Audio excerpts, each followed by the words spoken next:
What is up, y'all? I hope you're doing well. I'm not. I've been really sick. I was like a little baby the last couple of days. I had a fever and a cold. But I'm on the mend, and I didn't want to not have our weekly energy forecast because I like to have it too. So we're here. I will say this. Last week we had our work party. I had planned to be hungover, and I was excited about having an excuse to get a really giant Fat Mo's bacon cheeseburger, spicy fries, chicken strips, onion rings, and it was just, I never eat fast food, but when I do, like, sometimes I'll just get like a craving, and that's like a really good, like, char-broiled burger. And I didn't get it because I wasn't hungover. So I was like, damn it, I didn't get my fix. I don't want to go have a burger in the middle of the day. Just like, I fast. I like to feel light, and it like makes me feel dense and heavy and cloudy to eat during the day. So today I was like, man, I feel like shit anyway, and I'm not going to do anything. So today's the day for the burger. And I'm feeling it in the zeitgeist. Everybody's like eating that kind of food for the Super Bowl. So it's like, I'm going to do it. So I got out. I went on a little adventure. And I was like, ooh, Lent is about to start this week. Also, I participate in Lent. I'm all about a feast or a fast. And so, I have a sweet tooth. I love sugar and sweets, and I take a lot of joy in that. And it's something that, like, I might have, like, if I'm anxious at work, like, we go for sugar. And so it's definitely something that is usually like something that I usually give up on for Lent, and it's something that like tortures me, and there's all these delicious things in my face.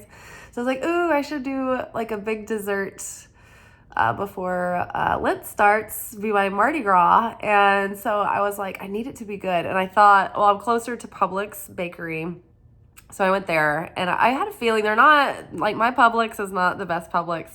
And then there's a Murder Kroger, which they have. Their bakery is like the best part, but they're still lacking sometimes. And then there's Good Kroger, and they have like not the newest bakery, but sometimes they have sleeper hits in like the fresh baked cooler like pastries. So anyway, nothing at Publix worth the splurge. Not even ice cream. I was not going to settle. So I went ahead and went to Good Kroger, even though it was further away, and they did not fail me. There was a cookie dough layer cake that I got, and I got sea salt caramel truffle swirl ice cream and heavy whipped cream to spray on that motherfucker, and I am going to get down. I already had my burger, I had my coma afterwards, and now for my late night treat, I will have my dessert. And without any further ado, let's get into the reading. So my first card that I pulled was crown chakra. So there may be, sorry, I'm like all like wet. So I was in the bathtub earlier, got all my serums on. Crown chakra. So divine inspiration and guidance and clarity and like those aha moments and things really clicking. But, our crown is the first place where that light of the creator comes through. This is in this area here. When we're infants, we have that soft spot, and it's because that veil is so thin still, and as our skull hardens, as we start to get older as a baby, and it happens very rapidly where we start to become exposed to the harshities of the world, through hearing, our parents and feeling their stress and everything. And we're exposed all of a sudden to pressure and things that we have to harden, and defend ourselves. And it's such a metaphor for how the ego separates us from that direct connection to source. Think about like a little infant. When you look into their eyes, they're so open and soulful and deep and wise and innocent and pure. And it's so crazy how when you watch a baby develop over the first year, that watching that essence sort of slip away as they have a self-identity, as they start to form an identity of self, when they start saying words and they start, kind of moving around and taking on, these layers that we start absorbing, and what are we absorbing at that age? We're absorbing our parents' dynamics and their relationship patterns with one another, their relationships to life. Parents are often young and building and struggling. And so we're exposed to those harshities of reality so early on. So we have to deprogram ourselves at some point to shed the layers of defense mechanisms that we built up and those limiting beliefs, right? And those preconceptions. And so all that time, it's like we're trying to undo those layers to get back to that purity of self and that direct open connection to source. So hopefully we'll have moments of divine inspiration this week, and all the work that we've been, working through in this Aquarius new moon is really opening our mind. It's giving us a fresh perspective and a revolutionary outlook to, humanitarianism and big picture thinking and long-term, thinking, and not just, being caught up in the minutia, unity consciousness rather than separation consciousness. And it's something I have to work on too.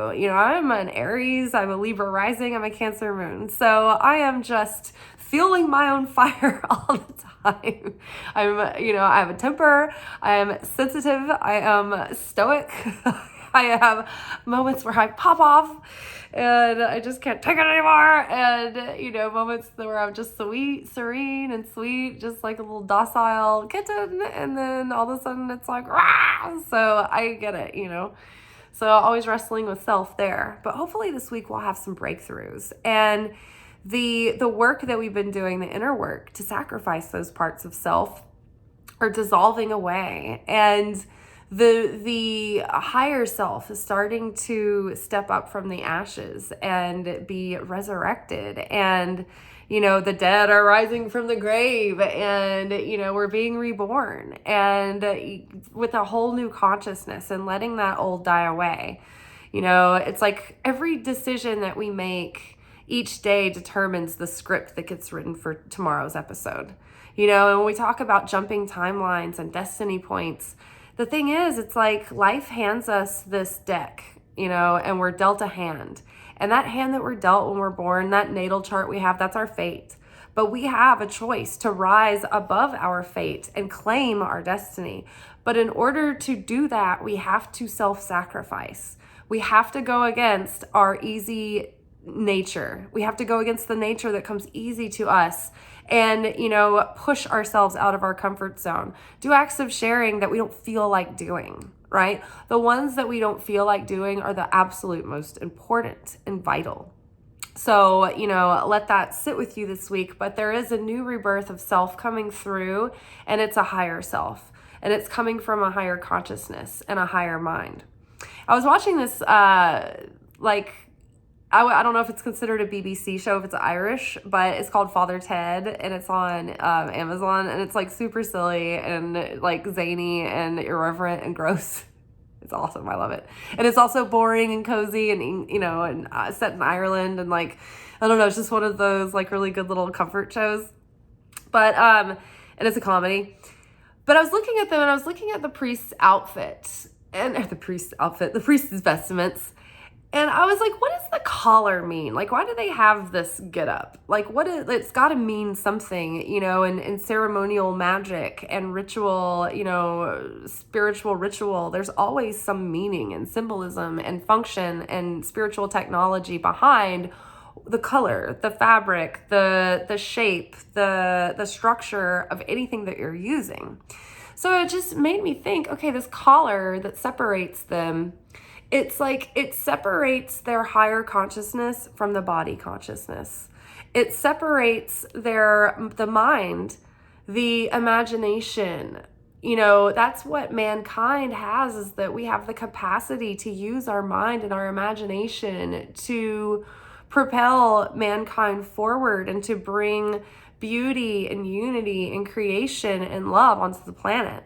But when we lower ourselves and we sink to our base instincts and our base desires, and we fall prey to the body consciousness, the desire for instant gratification, the desire to receive for the self alone and not for the sake of sharing, it puts us down in a lower state where we're not rising above our animalistic human tendencies.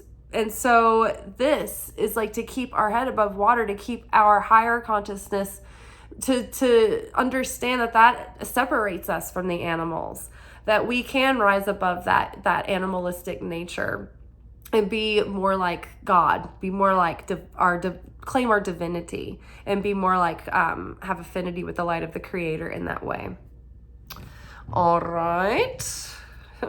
Quite a week already. Okay.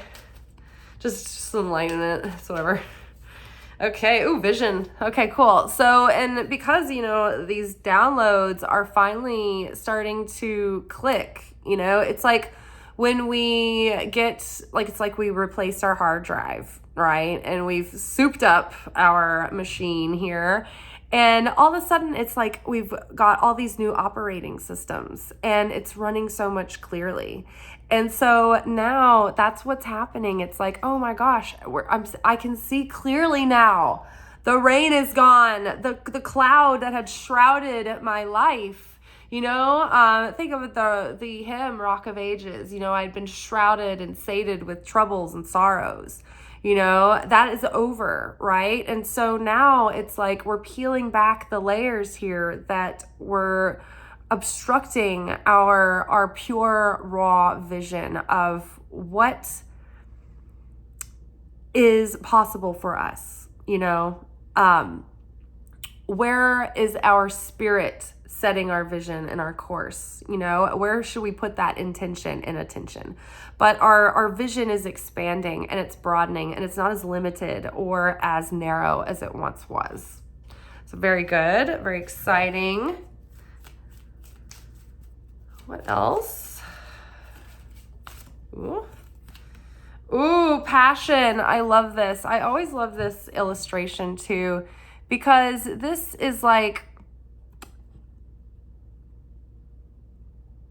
I'm not sure like what this is depicting. I love Claire Goodchild's illustrations because she's always combining these interesting elements that are part nature, part human anatomy. Sometimes there's other, objects and curiosities thrown in as well. But this just, I can't help but think of central column energy, that we want to build.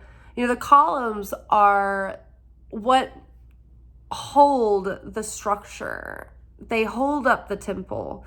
They allow for these grand open spaces because they support the infrastructure, right? They allow for these precious marble and heavy stones to be used because there's extra support columns, extra support systems to prop up and hold up, right? And so passion in our heart, that's the support system. We get our support system from Creator, from Source, from God. But what that does when we get that inspiration from Source and not from the outer world, not from outside validation, not attention from everybody else in the world telling us like, oh, you're so great, giving you a pat on the back, it's not that is passing, that is fleeting, and that leaves you feeling emptier and thirstier for more. You're never satiated.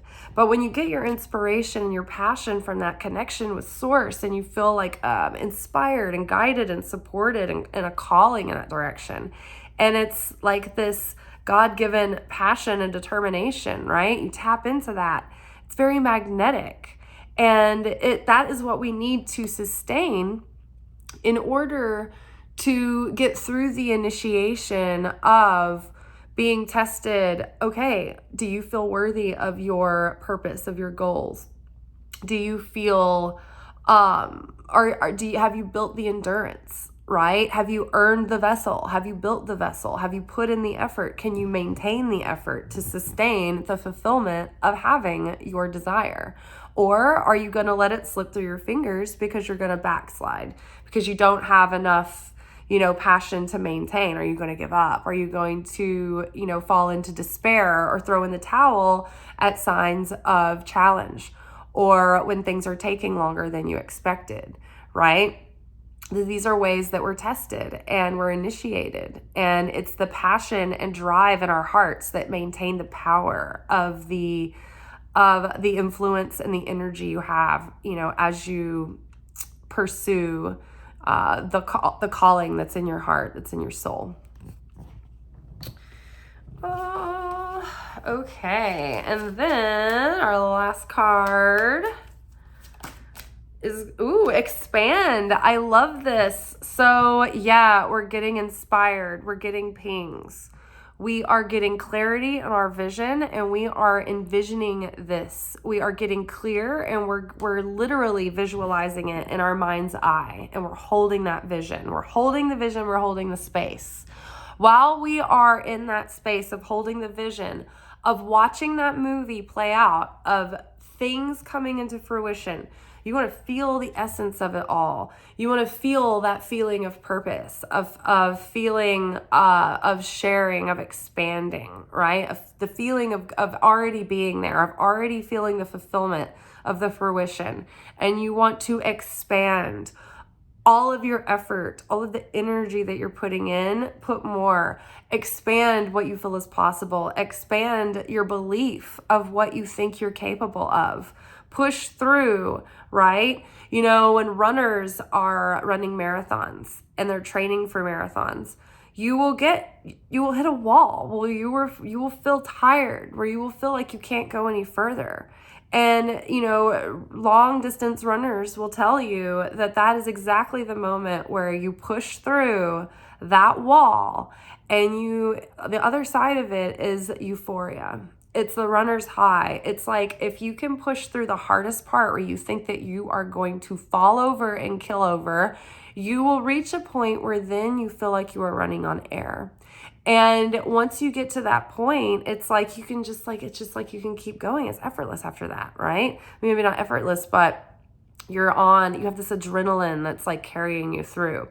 So we're here now, and we're in this space where it feels like a breakthrough is going to happen. It feels like there keeps being these little universal teasers of tests and almosts. And are you going to get triggered? Are you going to give up?